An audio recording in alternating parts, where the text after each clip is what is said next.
మా సమస్యలు ఏంటంటే ఏదైతే రిలేటివ్గా ఆర్ఎంబి రోడ్లోని దగ్గరగా మెయిన్ రోడ్లు అయితే ఏవి ఉన్నాయో అందులో రోడ్ వేస్ మాత్రమే కొంచెం డెవలప్మెంట్ అయ్యి హెల్త్ ప్రాబ్లంకి మెయిన్ ఎస్పెషల్లీ రోడ్ లేదన్న అంబులెన్స్ రావడానికి కూడా చాలా ఇబ్బందిగా ఉంది.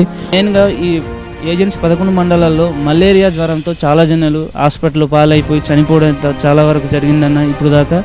అలాంటి దుస్థితి రావడం కారణం కేవలం ఏంటన్నా డాక్టర్లు నిర్లక్ష్యం అయితే అని చెప్పలేము, కానీ వాళ్ళ పరంగా హాస్పిటల్కి రావాలంటే మా కనీసం అంబులెన్స్ వెహికల్ కూడా లేని పరిస్థితి అన్న. రోడ్లో నడుచుకుంటే వెళ్ళాలన్న కనీసం వెహికల్ వెళ్ళాలంటే ఇలాంటి రోడ్డుకి ఏం వెళ్తుంది అన్న చూడండి అన్న. ఈ రోడ్డు పరిస్థితి ఎలా ఉంది, ఎంత పరిస్థితి, కనీసం ఆటో వెళ్ళడానికి కూడా ఇబ్బందిగా ఉందన్న. ఇలాంటిది కూడా అర్థం చేసుకోవట్లేదు. వెళ్ళడానికి వెహికల్స్ లేవన్నా, గుర్రలతో లేదా మనుషులు పెట్టి మోసుకోవాల్సిన దుస్థితి వచ్చిందన్న.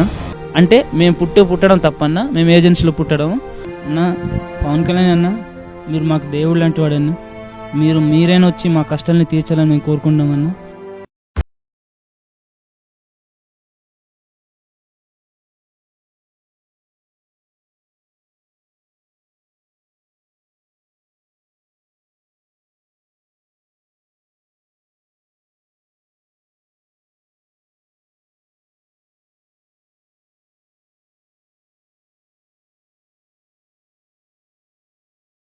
మేము ట్రైబల్కి సంబంధించిన ఇష్యూలోని పీవీటీజీలకు సంబంధించింది నిజంగా చాలా సంతోషంగా ఉంది.